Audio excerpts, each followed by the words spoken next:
Okey, Assalamualaikum. Salam sejahtera. Salam Syawal. Apa khabar semua? Okey, so um, hope semua orang okey, semua orang surviving sebab keadaan sekarang yang COVID yang merisaukan Tapi kita ambil kesempatan ni, kita try to optimize apa-apa time yang kita ada. So salah satunya ialah dengan IG live ni. Okey, tanpa melengahkan masa, kita akan bincangkan pasal cara macam mana nak tingkatkan kesuburan ataupun cara macam mana nak increase kita punya chance mengandung. Okey. Alright, so sesi ni saya buat dalam macam half an hour saya cakap, and then maybe another half an hour kita akan bincangkan apa-apa persoalan yang you all nak tanya. Boleh type lah kat sini, nanti saya akan scroll down and then saya akan cuba jawab satu persatu. Okay, so yang pertama tak lain dan tak bukan gaya hidup lah. Okay, so I guess semua orang tahu, kalau terbaca mana-mana pun, kita google mana-mana pun, gaya hidup memainkan peranan yang penting. Yang pertama adalah BMI kita. Kita kena BMI yang normal antara 20 hingga 25. Okay, kerana BMI mempengaruhi kesuburan kita. Kalau kita underweight atau kita overweight, okay, walaupun kita buat rawatan fertility, dia punya respon tu tak memuaskan ataupun tak optimal compared tu yang BMI yang normal. So ini adalah salah satu, gaya hidup adalah salah satu faktor ataupun perkara yang kita boleh ubah, yang boleh kita lakukan sesuatu. Okay, alright. Selain pada tu, of course, gaya hidup selain pada berat badan, makan makanan yang sihat. Termasuklah kalau orang ramai yang tanya pasal kopi ataupun caffeine. Macam mana dengan caffeine? So caffeine pun kena berhati-hati dari segi pengambilan dia. Selalunya general rules, jangan lebih daripada 3 cups. Okay, if you can reduce jadi 1 cup per day, that will be good. Okay, but not more than 3 cups. Okay, senaman 3 kali seminggu tu antara salah satu perkara yang kita boleh lakukan, half an hour each. Okay, although it's difficult, but then bila kita mencuba tengah TTC, kita try buat.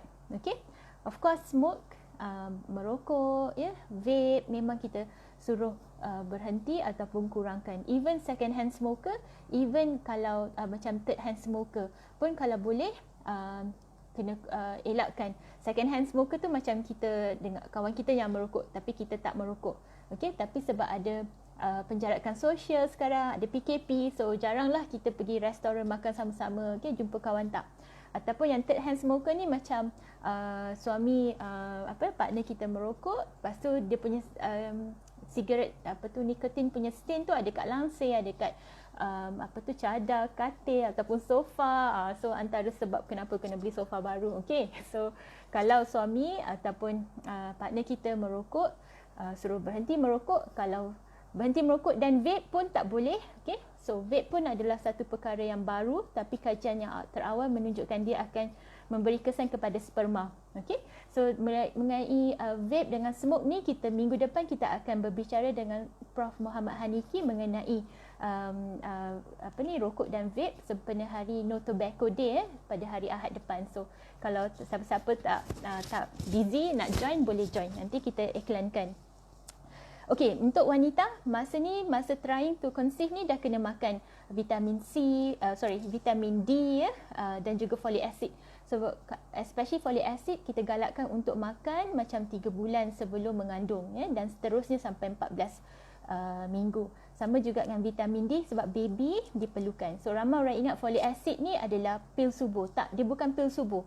Dia lebih kepada untuk perkembangan bayi. Okay? Sebab kalau folic acid kurang, kita takut saraf tunjang dia akan menjadi masalah masa pembesaran dia nanti.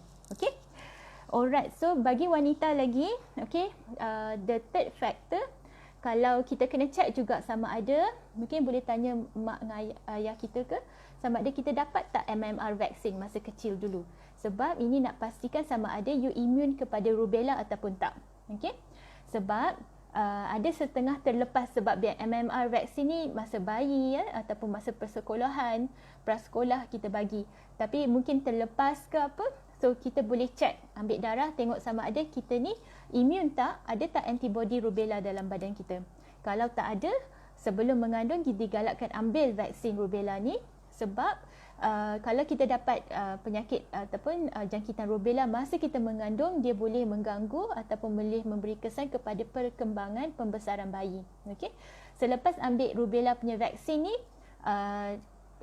digalakkan jangan mengandung selama sebulan selepas vaksin sebab ini boleh menjadi memberi kesan kepada pembesaran bayi. Okey. So check balik, tanya dengan ibu, dulu masa kecil saya ada ambil vaksin tak mak? Okey. Kalau tak tahu, tak ingat, kalau mak tak ingat ataupun kita tak tahu, kita boleh ambil ujian darah, tengok ada tak antibody towards rubella. Okey. Kalau tak ada, kena ambil vaksin, tapi lepas ambil vaksin, cuba elakkan mengandung selama sebulan at least. Okey. Begitu juga dengan chickenpox. Kalau chickenpox, insya-Allah kita boleh ingat dapat chickenpox ke tak. Okey. Kalau tak dapat lagi chickenpox, boleh ambil vaksin chickenpox. Okey. Sebab kalau kita mengandung kena chickenpox pun memberi kesan juga ada risiko kepada bayi nanti. Okey. So itu antara persediaan yang kita boleh buat. Okey. Alright, so selain pada vaksin rubella dengan chickenpox, sekarang ni sibuk dengan vaksin COVID. Tapi saya rasa nanti kita akan bincangkan pasal vaksin COVID ni bagi TTC dalam sesi yang lain sebab dia banyak sikit, dia a bit kompleks. Okay? Alright, selain pada tu apa lagi cara yang kita boleh buat untuk naikkan chances untuk mengandung? Okay, kalau boleh setiap wanita, okay, dia kena tahu dia punya cycle kitaran haid dia. Okey, dia kena track cycle dia. Okey, so sekarang ni banyak apps, okey. Ada yang pakai Google Calendar je letak dalam phone, ada yang ada diary sendiri, okey. So kebanyakan dah menggunakan apps lah. Okey, you track your period punya kitaran, okey. Sebab kita nak tahu bila hari ovulasi, okey. Dan kita kalau boleh masa kita track tu, kita tengok juga simptom badan kita ada tak perubahan. Tengok especially kepada lendir keputihan kita. Okey, sebab masa waktu subuh kita punya lendir tu dia akan jadi cair. Ramai yang kata macam cair keputihan telur macam tu. Okey, so and then kalau kita tengok dia punya konsistensi dia, kepekatan dia tu lain masa waktu subuh dia macam lebih anjal lagi macam tu. So dan kita tengok track kita, oh ni masa pertengahan bulan. Okey, so ni mungkin adalah tanda-tanda subuh. So kalau itulah ada, dan maka cuba bersama. Okey. So ini boleh juga menyebabkan kita lebih more aware macam mana kita punya kitaran haid ni. Dulu 28 hari ni dah jadi 30 ataupun ni dah jadi 35. Ada apa perubahan tak? Ada penambahan berat badan tak yang memberi kesan? Okey, so kita kena jaga diri kita. Untuk wanita dia lebih mudah sebab setiap bulan kita ada macam tracker, kita ada kitaran haid kita. Untuk lelaki diorang tak ada kitaran haid, so diorang tak tahu ke arah mana. Okey, so lain sikit. So kalau wanita ada rahmat dia sebab kita dapat haid, sebab dan kita tahu sama ada kitaran kita, sama ada uterus, ovary kita berfungsi seperti yang kita nakkan, seperti yang kita harapkan. Okey, so salah satu cara juga kalau kita tengok kajian, nanti saya akan post juga mengenai bila masa yang paling tinggi chance untuk mengandung. Okey, adakah pada hari ovulasi ataupun selepas ovulasi berlaku ataupun sebelum? Okey, ramai yang tak tahu ni, sebenarnya kalau kita ikut kajian, kalau kita bersama sebelum ovulasi, 2 hari sebelum ovulasi, chances mengandung lebih tinggi. Ramai yang ingat masa ovulasi tu ataupun selepas ovulasi chances paling tinggi. Tak. Paling tinggi sekali adalah 2 hari sebelum ovulasi, lepas tu 3 hari sebelum ovulasi, ataupun pada 1 hari sebelum ovulasi itu, dan diikuti dengan hari ovulasi tersebut. Okey, so kalaulah chances yang paling tinggi adalah 2 hari sebelum ovulasi, chances naik sampai 26%. Okey, kalau 1 hari selepas ovulasi it's around 1%. Okey, so nanti saya akan share juga pasal waktu subuh ni berkait rapat dengan masa ovulasi tu. Okey, so itu antara kenapa kita kena track kitaran haid kita. Satu, untuk pastikan yang kita punya haid tu tetap. Okey, satu, nak check sama ada tak perubahan dengan haid kita bila waktu ovulasi. Okey, so dan juga bila nak bersama. Tapi siapa kadang-kadang diorang sibuk, tak sempat nak track ataupun terlupa nak bersama So secara general rules, okey, kalau boleh dalam seminggu tu antara 2 hingga 3 kali. Okey, ataupun antara 1 hingga 3 hari sekali, okey, bersama. Sebab ini akan increasekan you punya chance untuk mengandung. Sebab kita tahu sperma tu boleh berada dalam badan lama sedikit, ya. Tapi telur, ovary kita bila lepaskan telur tu hanya available 24 jam sahaja. Okey. So dia mahal sikit, okey. So untuk increase chance, kita kalau boleh nak sperma tu tunggu telur tu keluar, okey. So dah ready dah kat dalam, okey. So itu boleh akan naikkan chance kita untuk mengandung, okey. Selepas tu setiap wanita dia kena tahu, okey, yang mengenai statistik. Kalau selepas setahun mencuba secara regular, okey, maksudnya dalam seminggu tu 2-3 kali bersama, okey, chances dia untuk mengandung the first year dalam 80%, okey, around that, okey. Tapi kalau dia keep on trying, okey, chances dia pada tahun kedua around 90%, okey. Tapi kita galakkan selepas setahun mencuba secara regular tapi tak ada rezeki lagi, maka kita galakkan berjumpa dengan doktor. So jumpa doktor awal tu antara salah satu cara untuk kita check sama ada tak apa-apa yang mungkin suboptimal ke ataupun apa-apa yang boleh improve. Sekiranya kalau buat saringan kesuburan, ya, check suami, ya, isteri pun check, semuanya normal, maka mungkin boleh try mencuba lagi untuk second year, okey. Tapi kena watchful lah, kena tengok dulu, okey. Kena saring dulu, pastikan semuanya okey. Tak semestinya bila kita pergi klinik kesuburan, klinik fertility, kita kena terus buat rawatan fertility, tak, ya. Especially kepada wanita yang tak ada apa-apa dan juga suami yang tak ada apa-apa, kita buat saringan semuanya normal, okey. So baru setahun mencuba, so kita suruh keep on trying, improvekan sedikit gaya hidup, okey. Ambil suplemen folic acid, ya, increasekan bersama, okey. Sebab kadang-kadang couple dua-dua bekerja, balik pun dah penat, okey. So tak sempat nak bersama. So those are the things yang kita galakkan untuk couple buat untuk increase dia punya chance untuk mengandung, okey. Okey, pada masa sama, kalaulah ada penyakit seperti asma, ada diabetes, ya, ataupun ada thyroid, kena optimizekan dulu keadaan tu. Maksudnya jumpa, pastikan gula terkawal, ya, thyroid normal, ya, dan juga penyakit lain tu semua optimize, baru cuba mengandung. Sebab itu akan improvekan juga sebanyak sedikit chance untuk mengandung. Okey, satu lagi faktor yang paling important adalah, okey, mencuba pada usia yang muda, okey. So ini mungkin bukan completely under our control, okey. Kalau kita kita gantikan dengan gaya hidup kita boleh control, okey. Tapi nak berumah tangga pada usia yang muda, ya, kalau kita ikutkan statistik, ya, sekarang ni rata-rata purata usia wanita berumah tangga adalah lewat 20-an. So antara 28, 29, ya. Okey, dan purata first time mother dah tinggi dah dari dalam awal 30-an. Kalau ikutkan dulu-dulu, okey, dia lebih masa purata usia wanita berumah tangga awal 20-an, ya. So bila kita start lambat, of course kita punya kesuburan, ya, akan lebih terkesan dengan usia, okey.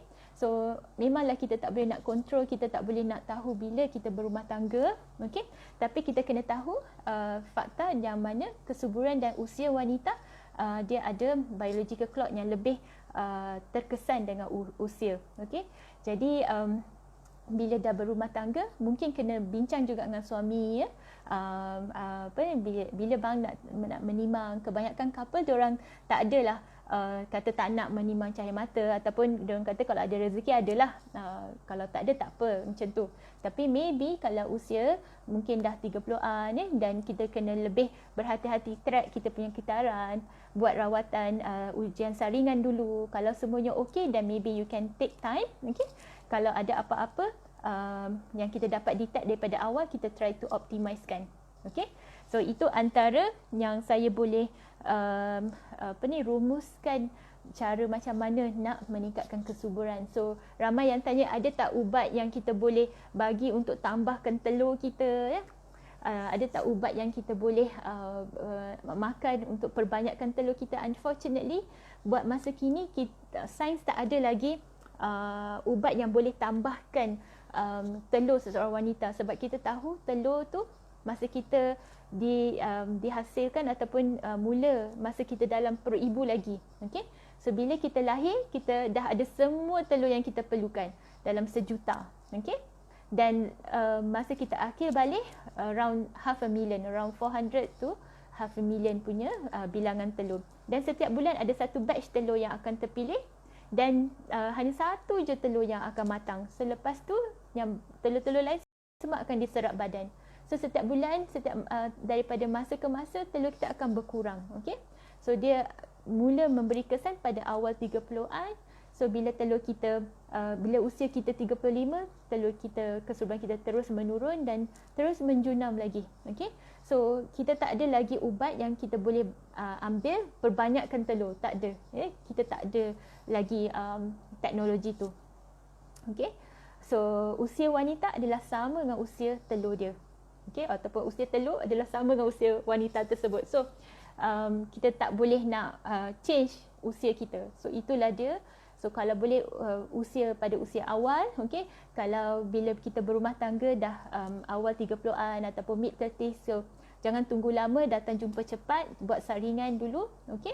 Pada masa sama kerapkan bersama antara 2 hingga 3 kali seminggu, okey. Track kita punya period, okey.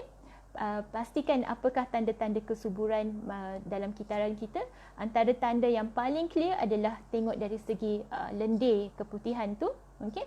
And then kita tengok keputihan tu dia jadi lebih likat, lagi watery, so itu antara tanda-tanda subur, okey. And then pastikan pasal rubella, pasal chickenpox. Kita tak nak masa kita dah pregnant baru tahu kita tak ambil rubella lagi, okey. So kena check tu semua. Alright, yang lain gaya hidup, of course yang tu yang masih kita boleh control dari segi BMI kita, dari segi kita punya senaman, makanan, suplemen kita kena ambil, merokok, vape, kalau boleh pujuklah, kalau suami kita merokok pujuklah mereka, insya-Allah mereka akan faham juga apa yang kita idamkan.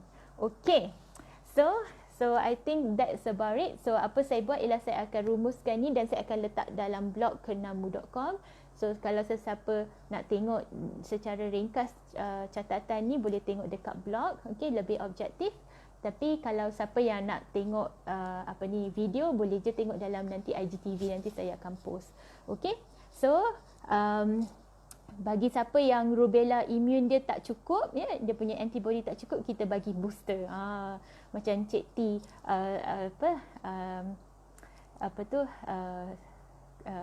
sharekan yang dia kalau siapa rubella dia punya level tak cukup dan sometimes kena ambil booster lah untuk kurangkan risiko dapat rubella masa mengandung. Okey. Alright, so apa saya buat sekarang adalah saya akan scroll, tengok ada dah mula yang dah bertanyakan soalan. Okey. So saya akan cuba jawab as we go along. Okey. So kalau ada apa-apa persoalan boleh post dekat sini dan saya akan scroll. Okey. So saya mula, okey. So Puan Ida 12, okey.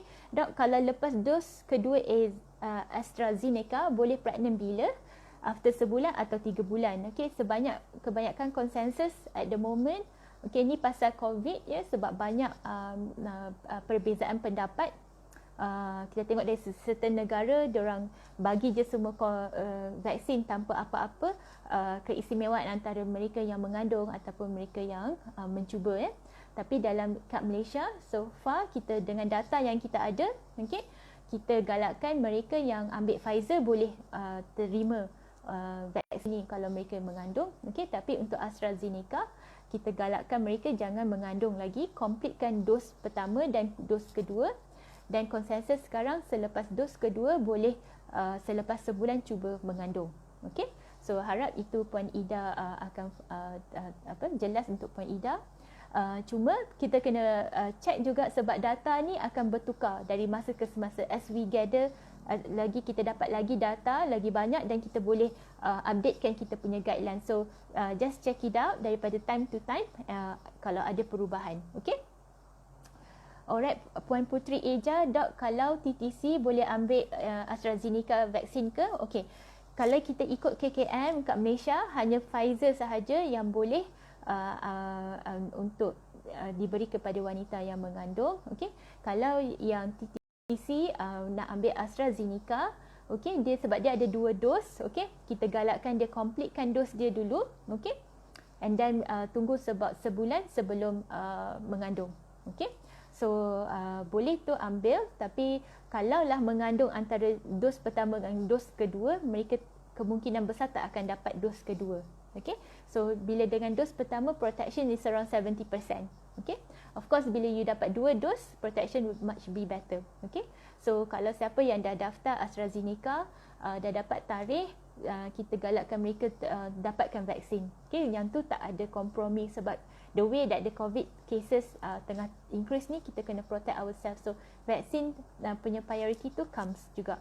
Tapi at the same time, fertility treatment dia terkesan dengan usia pun kita tak nak galakkan untuk tangguh terlampau lama. Kalau sometimes apa kita buat ialah buat saringan semua. Kalau nak buat terpaksa ataupun nampak risap telur dah menurun ataupun faktor-faktor lain, kita buat dulu kutip telur dulu senyawakan embrio tu, kita bekukan dulu, and then pada masa sama TTC pasangan dapatkan vaksin, habiskan vaksin, at least kita dah ada embrio tu, kita dah simpan.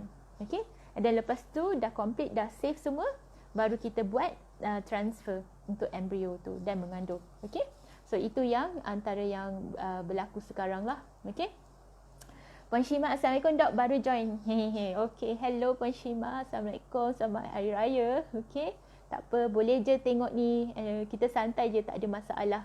Okay, and then kita scroll down sekejap, tengok ada tak lagi soalan yang mereka nak tanya.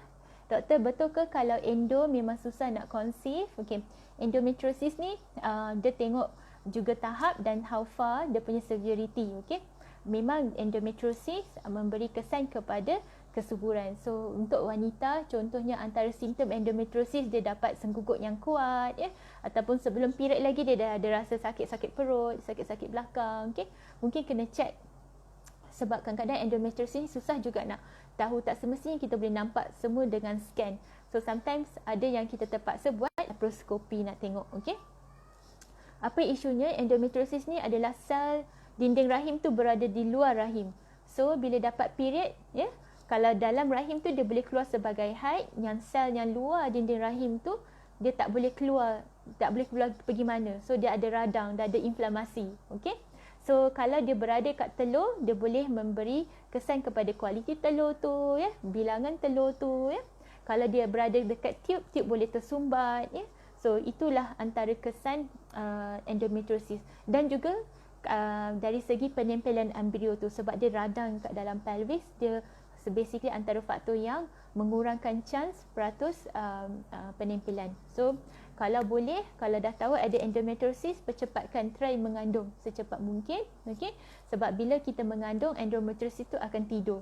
Okay, dan selalunya endometriosis ni akan surut. Okay, so kalau dah tahu ada endo, percepatkanlah, sebab kalau takut lagi lama, takut lagi merebak ataupun lagi terkesan dia punya kesan endometriosis tu kepada bilangan telur, kualiti telur. Okay, okey, Puan Farhana Gani, kalau tak mau turun period memang kena kekal makan pil perancang setiap bulan ke dok? Okey, so kita tengok kenapa period ni Puan Farhana tak turun. Adakah sebab PCOS ataupun adakah sebab faktor lain? Okey, so kalau kita boleh ubati keadaan tu, contohnya PCOS, kita try kontrol PCOS tu dengan turunkan penurunan berat badan, itu akan membantu kitaran haid kita untuk lebih kerap ataupun datang. Okey, tapi katakanlah contohnya dia na'udzubillah menopause awal, so antara cara untuk kekalkan level estrogen, hormon wanita dalam badan, contohnya macam setengah wanita dia menopause awal pada usia seawal 40 tahun. Okay, so kalau tak bagi ubat, dia memang tak dapat period.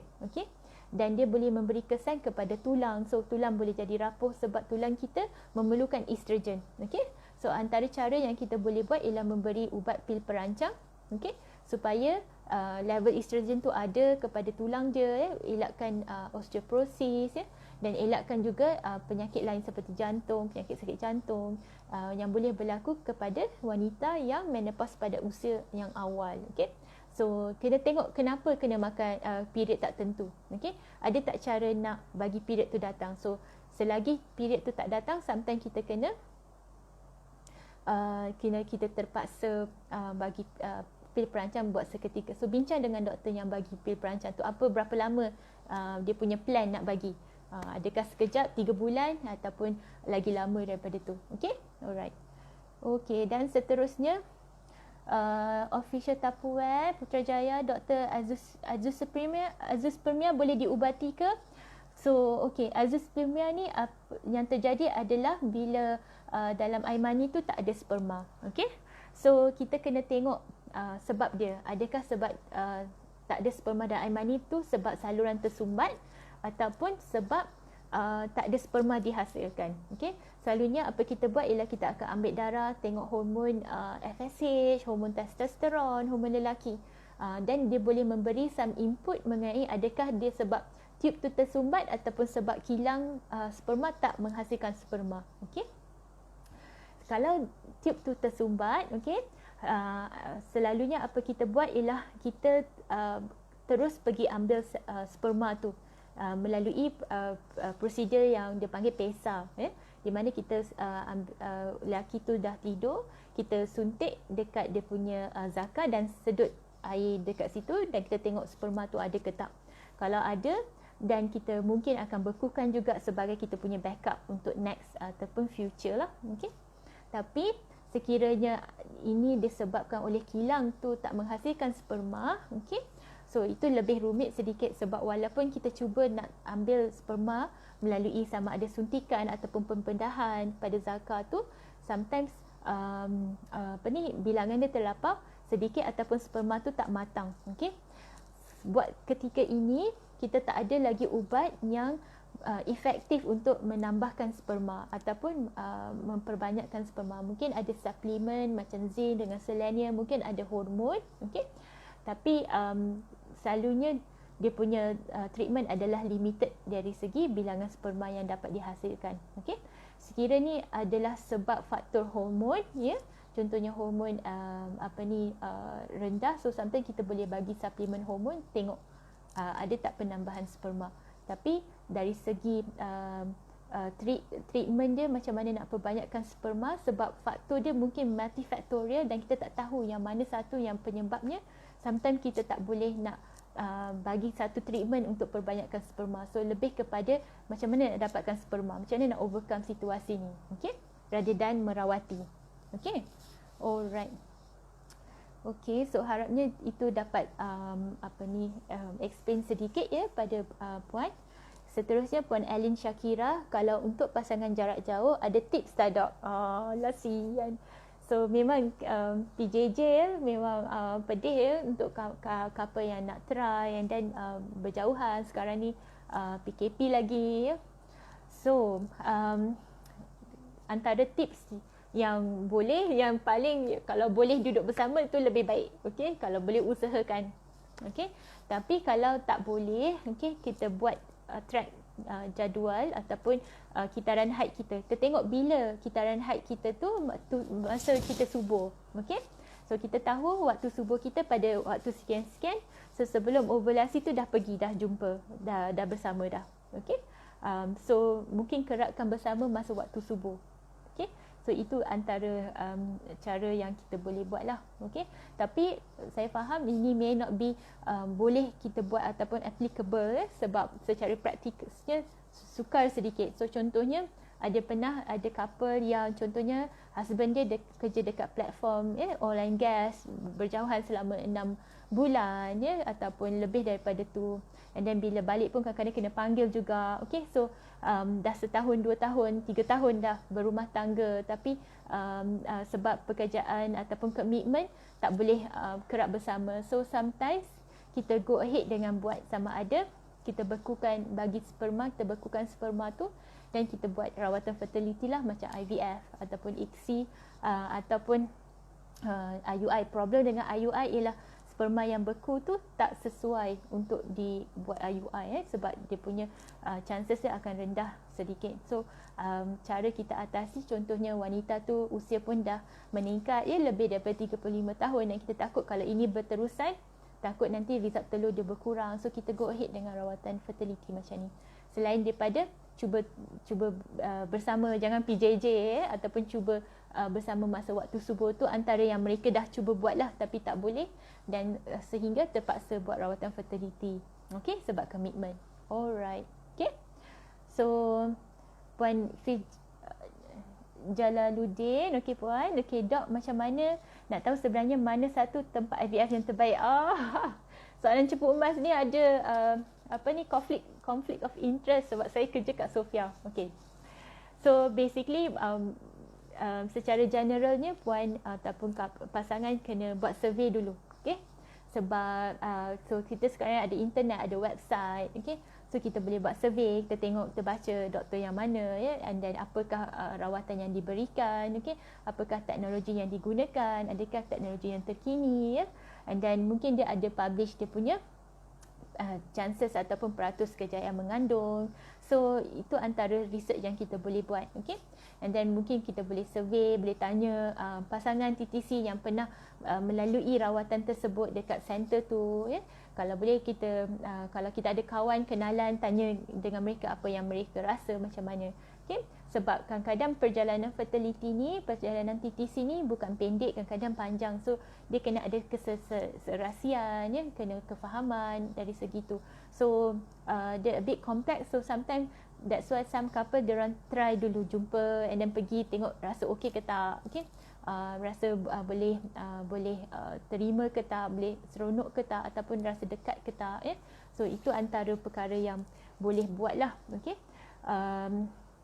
antara perkara yang lain juga kena tahu dari segi yang kalau especially yang buat rawatan macam IVF semua tu, lab dia kena kena yang terbaik ataupun lab moden. So boleh tanya kalau prosedur kutip telur, prosedur IVF semua tu berada kat mana, lab yang sama ke, ya, ataupun kena pergi tempat lain. So those are the thing yang kena tahulah.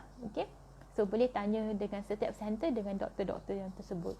Okay, so susah nak bagi sebab kita kat Malaysia tak ada satu badan regulasi yang memantau semua pusat fertility supaya kita tahu yang mana yang performance. Sebab certain negara, contoh negara kat UK, diorang ada performance, setiap center kena submit diorang punya dia punya chance cycle dia punya peratus kejayaan semua. So kat situ boleh dapat tahu, okay, sama ada center tu up to the par ataupun below the par.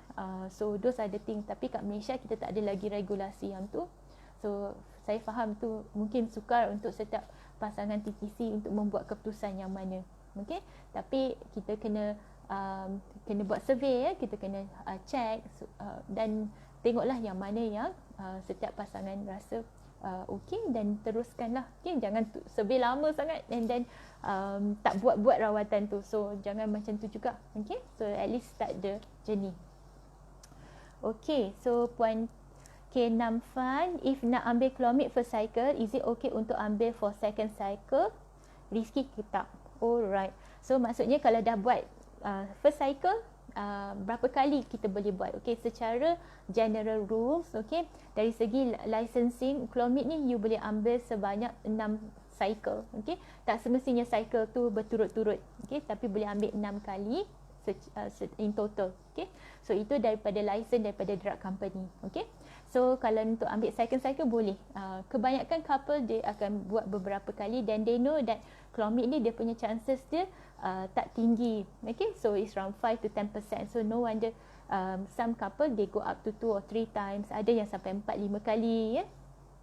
Tapi after like third time usually kebanyakan couple will like take a step back and then assess balik sama ada nak buat tubal patency test ke, nak buat HSG ke, ataupun nak go ahead dengan Clomid, nak tukar arah, nak buat IUI ataupun nak buat IVF. So kebanyakan itulah dia punya keadaan. So sometimes cycle dengan Clomid ni pun memberi tahu juga macam mana ovary kita react dengan ubat stimulasi. So it's not a waste of time.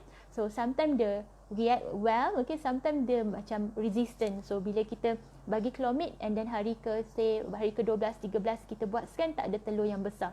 So then we know that the ovary needs a higher dose of stimulan, nak rangsang telur tu besar. So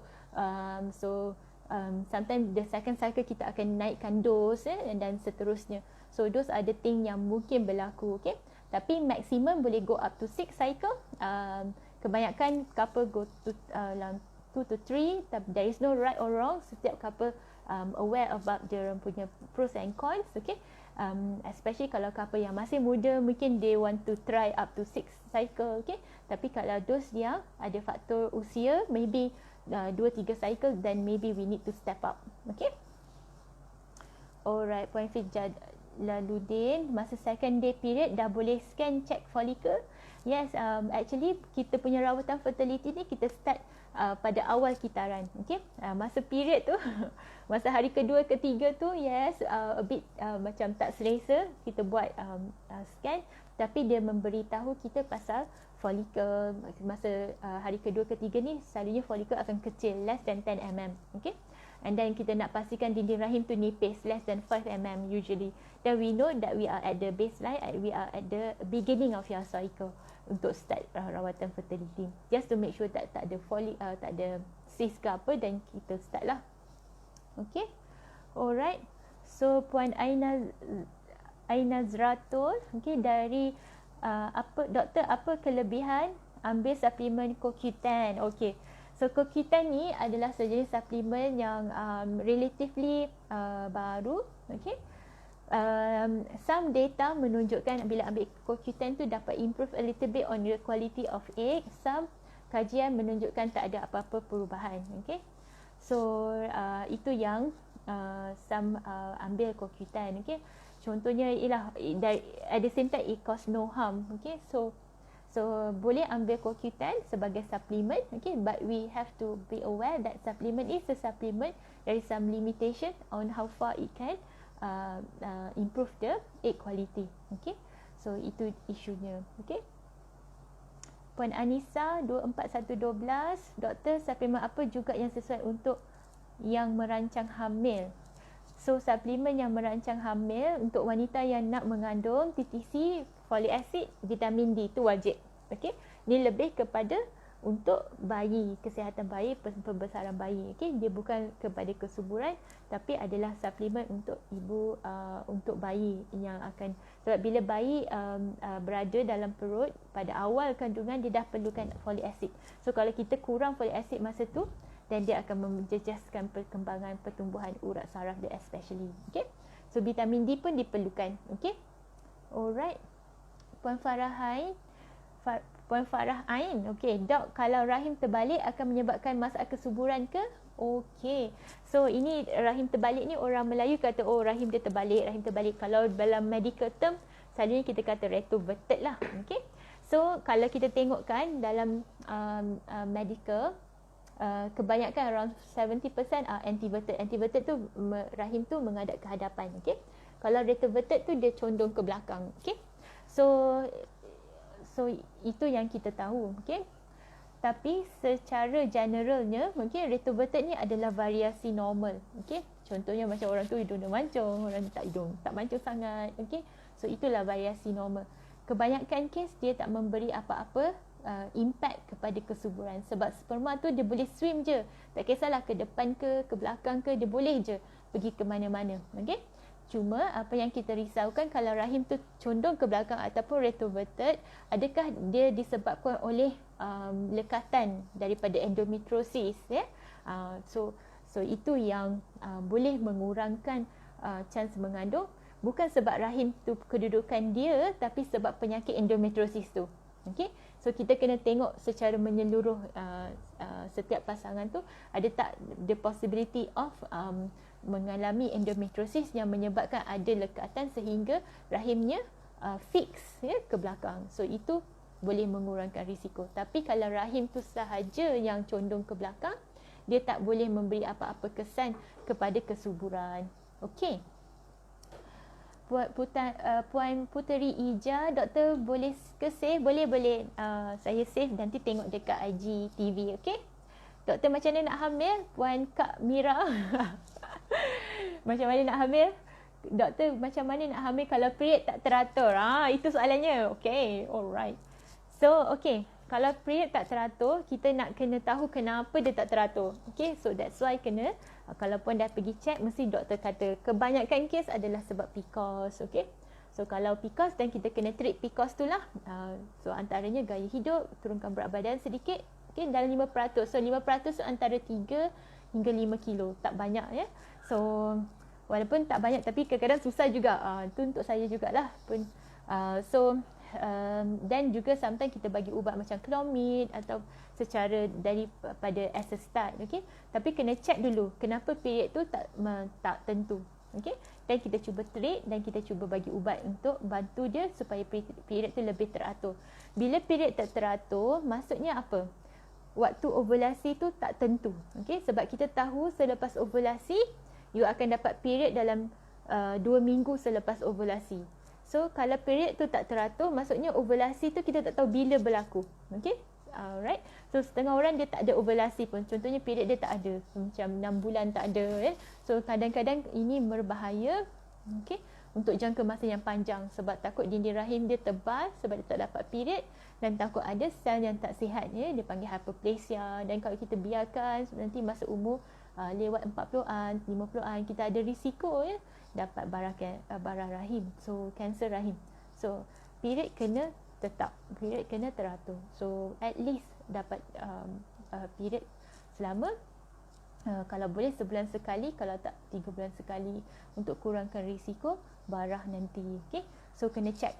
Okay, alright. Puan Shima, ZLQR9, dok, apa rawatan kalau sperma count low? Okay, so kita tengok sperma count low. Kita basically kebanyakan kita tak tahu kenapa sperma count tu low. Okay, so kita tengok dari segi gaya hidup, kalau boleh improvekan apa-apa.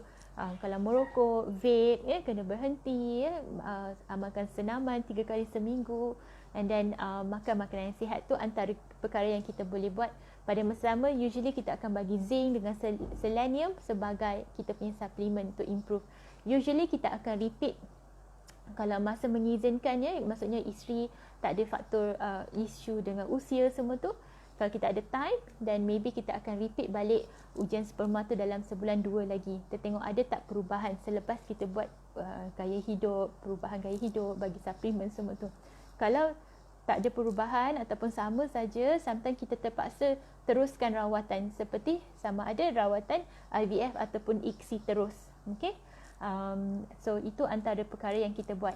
Okay, sebab kita tak tahu kenapa bilangan sperma tu rendah, sebab mungkin banyak sangat faktor yang kita tak boleh pinpoint, adakah ini ataupun itu. So kita tak boleh nak rawat dia. So kita punya management lebih kepada macam mana nak atasi, macam mana nak mengandung. So dengan bacaan sperma yang rendah, so kita terpaksa buat ICSI lah ataupun IVF.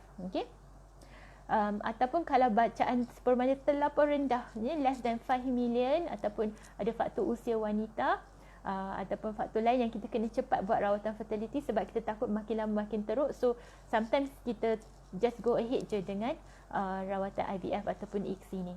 Okay, so itu yang akannya kita buat. Okay, alright. So Puan Leila Isabella, Dr. Rubella booster tu macam mana? Dia macam injection juga, vaksin, macam suntikan juga, mungkin 1 kali je. Okay, bergantung kepada you punya level antibody. So usually bila kita check level antibody, dia ada level dia. Okay, kalau rendah dia akan cakap rendah, so sometimes kena buat booster lah. Okay, alright. Okay, Mrs. Azan, doktor, saya plan nak cuba IUI, ada apa tips persediaan untuk proses IUI? Okay, so untuk buat IUI, apa yang berlaku masa IUI, kita akan masukkan sperma yang aktif ke dalam rahim. Okay, so selalunya couple akan dah check dah tube fallopian semua tak ada block, dan kita akan buat IUI. So tips dia tak banyak beza, selalunya folic acid, vitamin D, okay, and then center akan bagi ubat ataupun injection ataupun kedua-duanya sekali, dan akan buat scan. Okay, bila telur tu dah besar, dan kita akan time bila nak buat IUI. Okay, so suami pun kalau dia tak ada isu dengan sperma, teruskan gaya hidup, and then after buat IUI tu Tak adalah kita selalu jaranglah kita bagi suruh baring, taklah juga kita galakkan buat aktiviti yang ringan, okey. Tak ada apa-apa spesifik persediaan untuk proses IUI, cuma yang paling penting ya, okey, kita tahu IUI ni chances dia around 10%. Kalau 10 couple buat IUI, satu yang berjaya, okey. Sekiranya lah tak berjaya, jangan putus asa, okey. Teruskan rawatan IUI ataupun teruskan balik jumpa dengan doktor yang puan dapat rawatan IUI tu dan bincang dengan mereka macam mana, what is the next step. Sebab banyak couple yang saya tengok lepas rawatan IUI dia sedih, okay, and then they take some time untuk kembali balik, okay. So sometimes tu might be 1 year, might be 2 years, okay. So masa tu kesuburan dah menurun lagi. So jangan lambat untuk bounce up balik, okay. Memang faham, memang kalau tak berjaya sedih, tapi kalau tak berjaya jangan tunggu lama sangat. Keep it up, okay. Teruskan usaha, okay. InsyaAllah ada rezeki tu, okay. Sebab kalau lah bacaan sperma terlampau rendah ya, ataupun suboptimal, selalunya IUI kita tak akan buat, okay. Kita akan terus ke IVF, okay.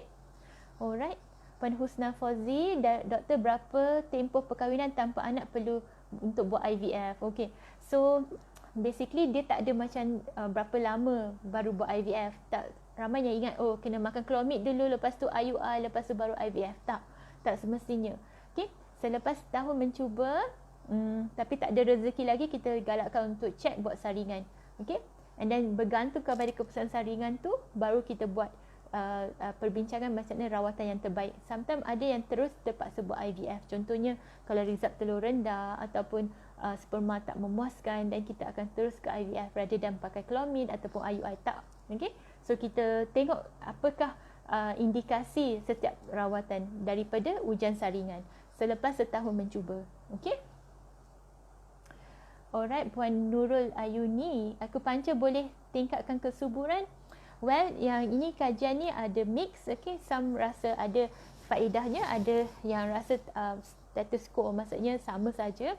Tapi yang kita nampak akupuncture ni boleh membantu mengurangkan side effect ubat kesuburan. Contohnya rasa bloated, rasa rasa pening ke, ya, rasa bengkak air. So akupuncture boleh bantu untuk kurangkan side effect ni, dan dia memberi macam rasa lebih motivated, ya, rasa lebih tenang, ya, kurangkan stres kebanyakan yang mereka buat akupuncture. Okey. Alright, Puan Lina Azhar 11, dok, kalau dah on Clomid berapa normal or best size telur? Okey. So selalunya bila on Clomid kita start daripada hari kedua hingga hari ke-6. Selalunya kita akan scan balik say around hari ke-12, 13. Usually kalau boleh kita nak around 16 mm ke atas. So selalunya saya ambil 18 mm sebelum kita bagi satu suntikan, dia panggil suntikan pregnant, untuk telur tu dilepaskan. Okey. So itu antara saiz telur yang optimal. Okey.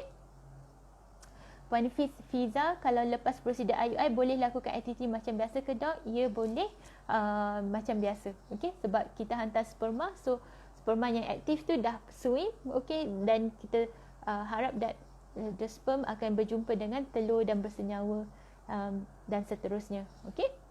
Puan ZDXXHH, dok, boleh tahu tak apa yang patut pasangan prepare before proceed IVF? Okey.